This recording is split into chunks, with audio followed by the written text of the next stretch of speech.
Hi, everybody. Welcome to English Digest. I'm Tom. Hi, I'm Stephanie. And today we're going to continue talking about heat waves. That's when you have really high temperatures for a period of time, at least 5 days, and the temperatures are at least 5 degrees higher than normal. And that can happen sometimes. Of course, here in Taiwan, it gets hot anyway. But if it's really, really hot for a number of days, you could call that a heat wave. Yeah, if it's extraordinarily hot, but I'm telling you, it's just hot in Taiwan in the summer. We've been really lucky. This year and last year, we had a superbly long spring. Usually by April, I'm so hot. This year, it was nice in May until the end of the month, which is amazing. So I'm not going to complain about heat waves too much right now. I think we got a really, really long, nice spring, and I'm grateful, very, very grateful. So we're going to talk more about when these heat waves occur, what it can lead to if you're a human or even an animal. It's really hard on animals and plants too, actually. Right. So what we do usually is we read through our article and then we come back and we break things down. Tom, you want to say anything here? No, let's do as you said. Let's read the entire contents of our lesson now, and we'll come back to discuss it.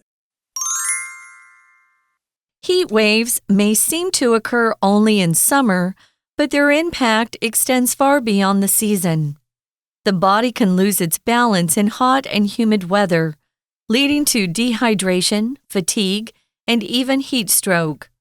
Whether in blizzards or heat waves, our bodies strive to maintain a core temperature of around 37 degrees Celsius. However, as the weather gets hotter, the body must work harder to lower its core temperature. Particularly, the elderly, children, and those with chronic illnesses are at a higher risk of suffering from heat-related health issues. Heat waves not only harm humans, but also have a severe impact on animals and plants. High temperatures can cause animals to lose their habitats, affect their feeding and breeding, and destroy fragile ecosystems such as coral reefs due to rising sea temperatures. High temperatures can also cause soil to dry out, reducing crop and forest yields, and even triggering forest fires. The economic and social impacts of heat waves are also significant. Hot weather can cause a surge in electricity demand, leading to power overload and widespread blackouts. It can cause rail and power lines to bend, affecting trains, subways, and other public transportation systems. Low water levels and dry rivers can also block water transportation. At the same time, high temperatures can reduce labor productivity, affecting economic activity. Heat waves are not just an extreme weather phenomenon, but a global issue that requires joint efforts to address. Governments can develop plans to respond to heat waves and strengthen public education and awareness. Individuals should pay attention to sun protection and hydration, and avoid exercising in high temperatures. Let us all work together to minimize the harm caused by heat waves. Okay, guys, let's dive in. It says here that heat waves may seem to only occur in summer. Yeah, I think we're more accustomed to thinking about heat waves when we're already hot. And then the heat wave just makes it even more unbearably hot. But their impact, or how it influences things around us, extends far beyond the season. It's not just something to think about during the summer when everybody's hot. The body can lose its balance in hot and humid weather. So think about that. If you like to go jogging and you're jogging at a time when we're having a heat wave, which is insane, but a lot of people love to jog. My dad would go jogging at 12 noon in Arizona in the summer. Ooh. But at least it wasn't humid, but I thought it was insane. What it happens, though, is it can actually cause you to lose your balance and perhaps even fall down. But it also leads to things like dehydration, which is serious. If you get too dehydrated, you can actually pass away. So be very, very careful with that. If you're feeling thirsty you're past the point when you should have been drinking. Your body needs water all the time. By the time you really feel like you're thirsty, you needed water before then. So keep drinking water all the time. Right. So, of course, if you're experiencing hot and humid weather, some things can happen to your body. And I think if you have these problems during the summer, you might have consequences later in the year as a result of that problem. And some of the problems you can have as a result of a heat wave is dehydration. Hydration is when you get water, and dehydration is when you lose that water. You might also experience fatigue, which means you get tired easily, and you might even have heat stroke, which is when it's so hot your body just simply cannot handle it. The body cannot regulate the temperature anymore, so you start to have different kinds of symptoms. You might actually pass out, and you might have some other problems as well. You might even have a fever or something like that. I don't know if I've ever had heat stroke before, but I have felt very hot before. Me too. Me too. I've had heat stroke before. It wasn't during a heat wave. It was just hot in Arizona. We were traveling, and I actually I fainted. So you can really experience this. You need to be very, very careful. So whether in blizzards or heat waves, our bodies strive to maintain a core temperature of around 37 degrees Celsius.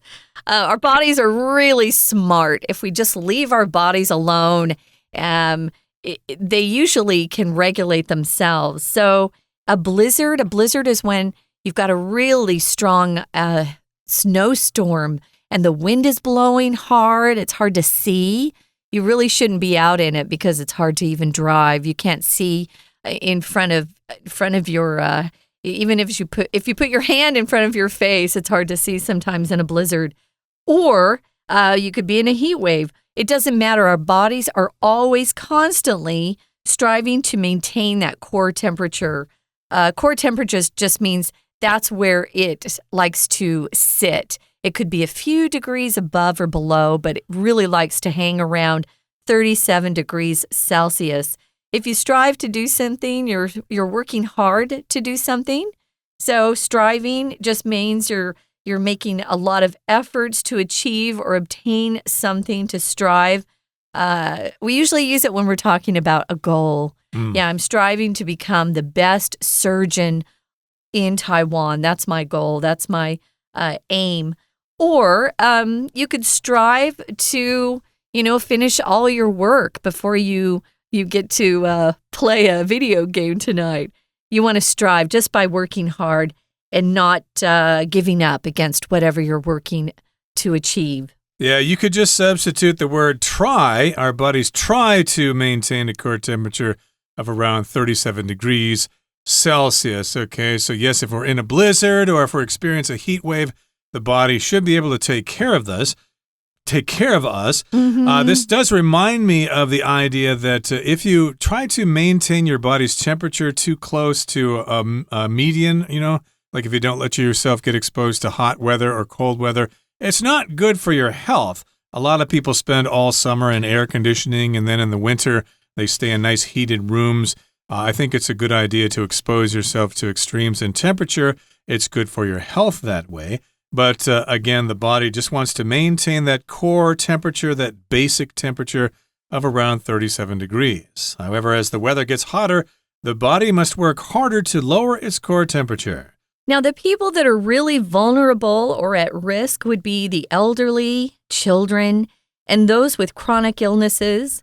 If you have a chronic illness, you have some sort of illness that you can't cure. We're probably talking about people who have heart problems or who maybe use oxygen to breathe, people who are maybe suffering from cancer. Those are pretty serious illnesses. They're at a higher risk of suffering from heat-related health issues, especially the elderly and the kids. But I know that when the UK last summer, their economy is so bad that a lot of the elderly couldn't afford to pay for heat, and they don't have air conditioning. They had a lot of elderly die because of that. So these are people that we need to keep a real eye on. when we're having these heat waves to make sure they're okay. Yep, they're at a higher risk of suffering from heat-related health issues. Again, we're talking about the elderly and children, and again, people with chronic diseases or chronic illnesses. Now, heat waves not only harm humans, but also have a severe impact on animals and plants. Where did I hear this? I read in the news recently that monkeys were so hot they were actually passing out and falling out of trees or I something. saw that, yeah. I can't remember where that was happening, but this is an example of the severe heat and how it impacts or affects animals and also plants. Humans are not the only ones who are affected by this. Yeah, so if you have pets, you're responsible for them and you need to make sure they always have water and food and to keep them out of the heat. Maybe there is some shade. If you have pets that live outside, you need to make sure they have some shade.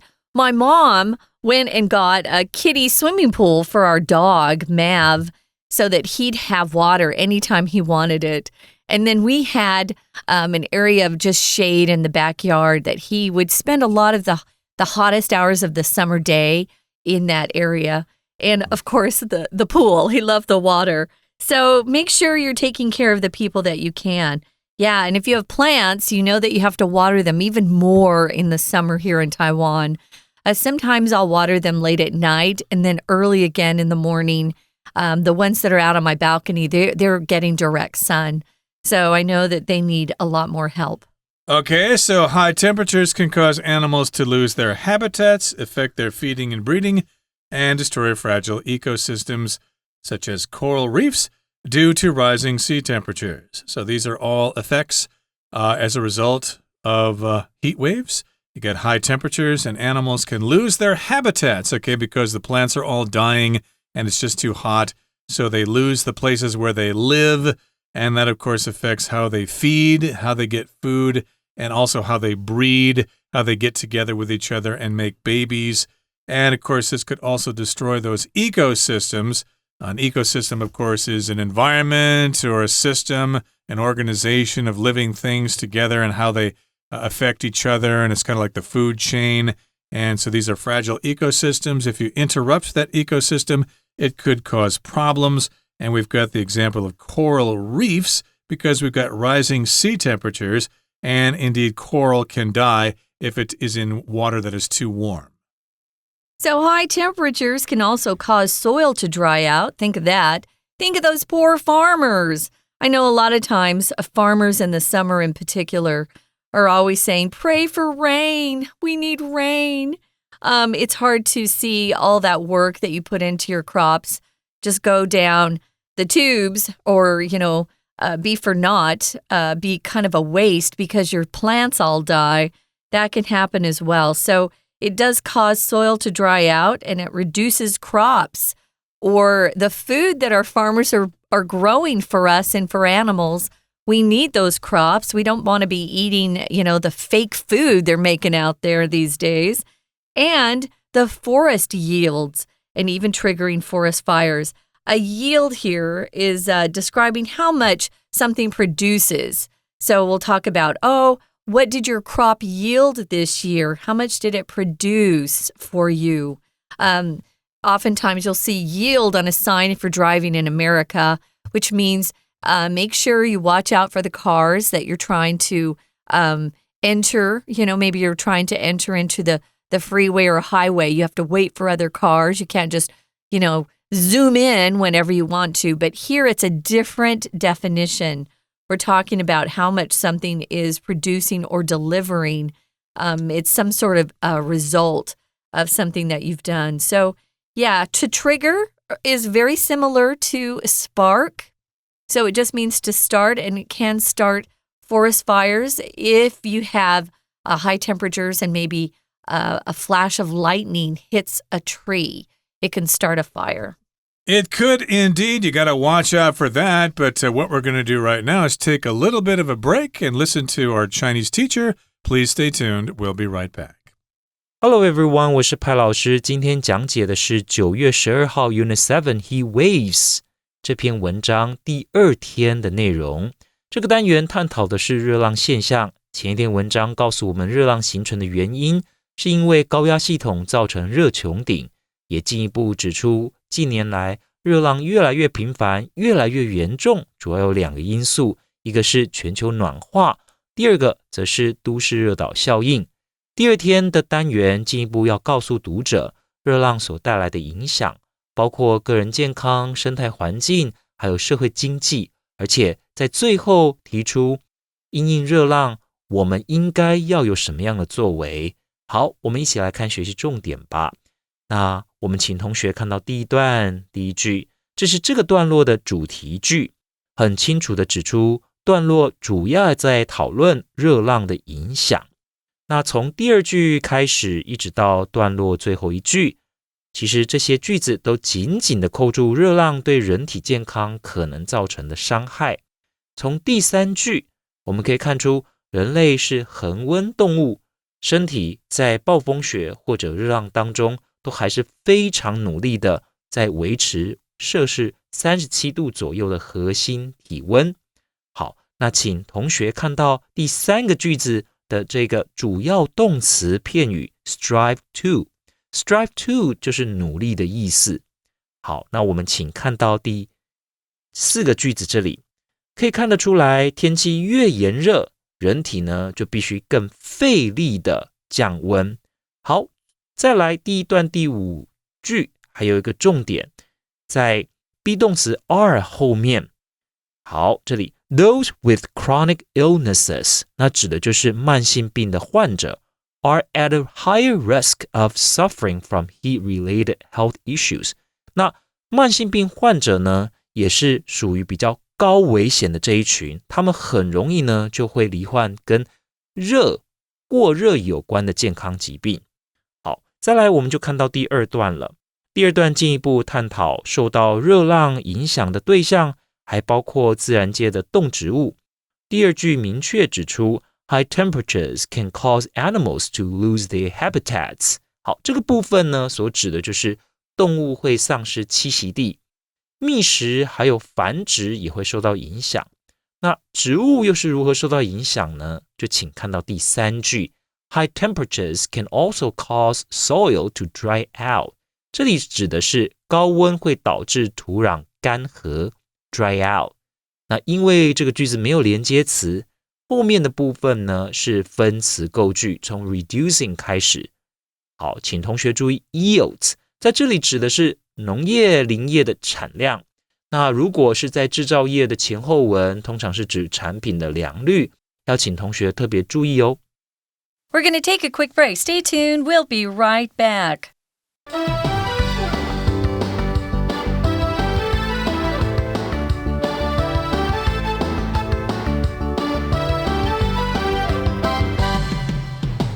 Okay, let's continue with our lesson. Again, we're talking about heat waves.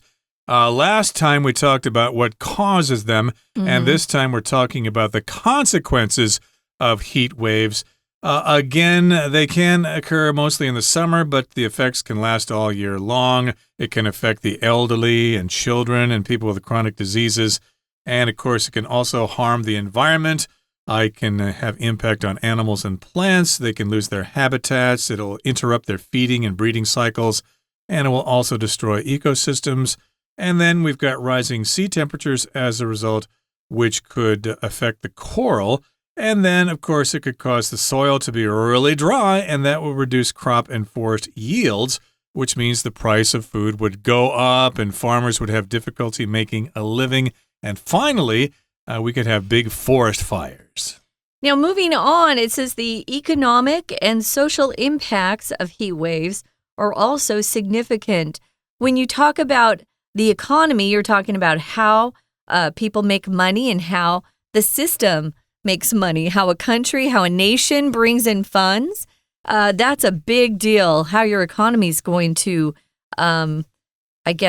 react based on the weather. And that's what we're talking about here, heat waves. Social impacts, how it impacts people. You know, maybe you have to cancel a group party because the heat wave is just so horrible. You're afraid it will maybe hurt some people if you still get together when you were supposed to. You know, you don't want to go to the beach and be on the beach when it's really, really hot. it can still be quite harmful to your skin and to your health as well. Well, that sand can be really hot on those hot days. Yeah. Got to watch out for that. So, yes, we can have hot weather, and that can cause a surge in electricity demand. People want to keep cool, so they crank up their air conditioners, and that's a surge in demand for electricity. That's why they charge more for electricity during the summer to discourage that. Maybe they want you to head to the swimming pool or something to keep nice and cool, but that can be an overload, which means there's too much electricity demanded, and that could lead to blackouts, and those blackouts could be widespread. If something's widespread, it's over a large area. A blackout, of course, is when the electricity turns off. Sometimes we have blackouts when there are earthquakes or typhoons. So yes, keep some lights at disposal. Keep some lights available if you need them. If there's a blackout. And yes, my goodness, what will happen if there's an electricity stoppage? How the heck are we going to charge our devices and play on the internet? Well, it's happened to us before in Taiwan. It wasn't any fun, too, to suddenly have all the electricity go out. It's kind of a scary deal. We're so dependent on our electricity, so we need to be careful during these surges in heat because we may lose all the electricity. So better to turn some things down or off and try to preserve or keep some of the electricity available for things we really need. Yeah, that overload means you're using it too much and it can't take all of the pressure from it. And so it will just, you'll get that blackout. Or as sometimes they do in Texas, they'll have something called the rolling brownout, or in California. California shouldn't have them at all, but they do. Rolling brownout, meaning some neighborhoods will have less electricity for a couple of hours, and then it'll come back to full speed later. So widespread means it's spread over a large area. And here a blackout, remember, is just when you lose all electricity at the same time. And it's all gone. It can be scary. We've even had blackouts here during the day. And I realized, I thought I had a lot of light, natural light in my apartment. But sometimes I think, I don't have as much as I think. Make sure you've got devices that are already charged up, or you have candles or a flashlight available for when you have a blackout. Or some food that does not require refrigeration, that could be a problem. Yeah. And also, it could cause rail and power lines to bend. So we've got rail power lines, which provide power for trains. They may bend, and the trains can't go anyplace. And it affects trains, subways, and other public transportation systems. So, yeah, it could affect the MRT. And it might even affect the freeways as well. Maybe some of the traffic lights won't work as a result of extra heat. So please be careful in those kinds of situations. And low water levels in dry rivers can also block water transportation. So that can happen as well when the river loses its water. It can block water transportation. Sometimes people are dependent on transportation on rivers and things like that. So the boats cannot float on a river if there's no water there. At the same time, high temperatures can reduce labor productivity. Labor just means people working. Labor productivity, people aren't able to work, especially if you lose your electricity. I was in New York during 9/11, and when we lost all of our electricity, people didn't know what to do. Do we go home? Do we stay? You can't do anything. Everything's electric now. And it affects economic activity. Yeah, it affects your economy. It affects how much people can earn, how much people can go out and buy. It affects a lot of things, so it's not good. Moving on, the last paragraph says, heat waves are not just an extreme weather phenomenon, but a global issue that requires joint efforts to address. Governments can develop plans to respond to heat waves and strengthen public education and awareness. If you strengthen something, you take that word strength, how strong something is, and you add en to it, and it makes it to add strength.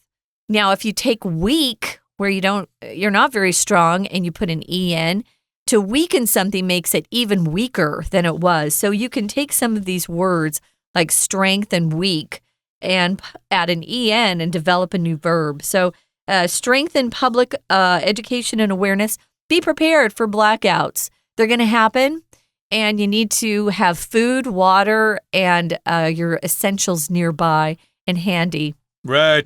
Don't depend too much on electricity and air conditioning and stuff like that. Get used to times when you may not have those things. And individuals or people should pay attention to sun protection and hydration and avoid exercising in high temperatures. So this is something else you can do. Indeed, pay attention to sun protection, put on some sunscreen, or at least stay out of the sun on such hot days. And indeed, you also need to pay attention to hydration. Make sure you get enough water. And also, don't exercise when it's so hot outside, like your father running during the noontime. Yeah, kind of crazy. In the middle of the day there, getting exposed to sunlight there. It could be bad for you. Yes, exercise someplace indoors, or maybe exercise in the early morning. Early morning, yeah. Or in the late evening. And let us all work together to minimize the harm caused by heat waves. If you minimize something, you make it as small as possible. So yes, we're going to have some harm from heat waves, but try to lessen the harm, try to minimize the harm, try to make things less severe, and we should all be able to survive. Okay, guys, somebody who never has a problem with this and is always prepared is our Chinese teacher. We're going to listen now. 好，接着我们来看第3段了。第3段第一句一样是段落的主题句。The economic and social impacts of heat waves are also significant. 好，指出热浪对经济和社会影响也相当显著。而后面的句子是在进一步的说明，包括用电量会飙升 ，a surge in electricity demand， 导致供电超载和大范围的停电 ，power overload and widespread blackouts。那也会呢影响交通运输，包括陆运，还有呢水运。那请同学看到第4句 ，Low water levels and dry rivers can also block water transportation。好，这里呢所指的是河川水位低，甚至于干枯，那导致呢船只就无法行驶了。好，再来，请同学接着往下看，看到第4段。第4段这个部分等于是在告诉同学，我们知道说热浪现象好像呢越来越频繁，而且每一次都越来越严重，所以整篇文章在最后要对读者提出建议。建议什么呢？因应这样子的现象，我们可以做些什么？那第一个句子就指出来 Heat waves are not just an extreme weather phenomenon.But a global issue that requires joint efforts to address. 好，所以我们不只知道说这是一个极端的天气现象，而且要因应这样的现象呢，其实大家需要一起努力来解决。那既然已经讲到 joint efforts， 到底是哪些人必须要一起解决呢？第2句、第3句可以看得出来。首先，第2句所讲的是 governments。政府该做些什么事？政府应该加强对大众的宣导和教育，让社会大众了解热浪的严重性。Governments can develop plans to respond to heat waves and strengthen public education and awareness. 好，那除了政府以外，一般民众也有他们该做的事情，所以第3句就讲到 individuals should pay attention to sun protection， 所以就是一般民众要懂得防晒了 ，and hydration， 当然也要注意自己是否有足够的水分，避免脱水 ，and avoid exercising in high temperatures。那高温的时候呢，就尽量避免去运动。好，以上呢就是我们针对热浪这一篇课文第2天内容所做的中文讲解。I'll see you next time. Bye bye.That's it for today, everybody. Thanks for joining us, and for additional content and instruction, check out our information on YouTube and Facebook. It should be of great help for you. From all of us here at English Digest, I'm Tom. I'm Stephanie. Goodbye. Bye.